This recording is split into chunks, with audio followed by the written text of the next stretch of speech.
मे महिना म्हणजे घामाच्या धारा काढणारा महिना. मे महिना म्हणजे अवकाळीचा, सोसाट्याच्या वाऱ्याचा महिना.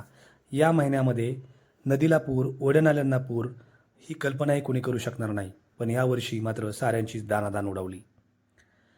ऐन उन्हाळ्यात नीरा नदीला पूर आला. गावगावच्या ओढ्यानाल्यांचंही पाणी नीरा नदीला आलं.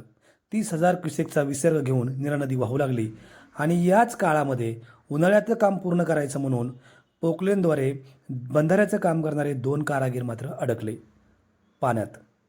चहूबाजूने पाणी फिरतंय आणि ते दोघेजण अडकलेत मदतीसाठी.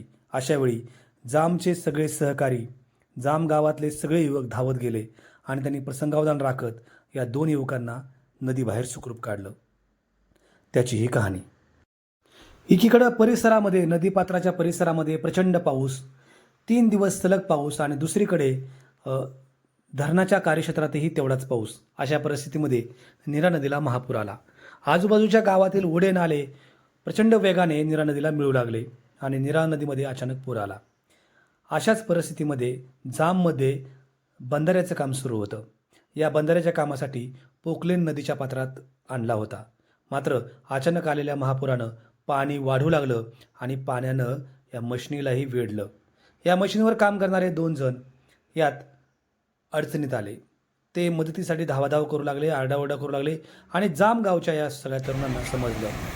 मयूर माने, रोहित माने, सिकंदर भैया, मनीष पिंगरे, रोहन थोरात, समीर पवार, महादेव लांडगे, सोमा तुपे, आबा सकट, सोहम पांढरे, रितेश निंबाळकर आणि जामगावच्या सरपंचांनी या ठिकाणी धाव घेतली आणि महापुरात अडकलेल्या या 2 युवकांना बाहेर काढण्यासाठी प्रसंगावधान राखत तयारी सुरू केली.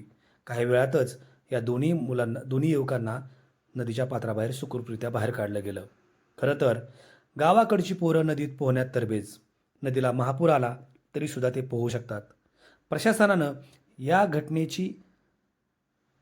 घटनेचा अनुभव लक्षात घेऊन या युवकांना रेस्क्यू जॅकेट असेल किंवा पोहण्याची आणि इतर जीवनावश्यक गोष्टींची साधनं उपलब्ध करून दिली तर खूप लोकांचे प्राण वाचू शकतात.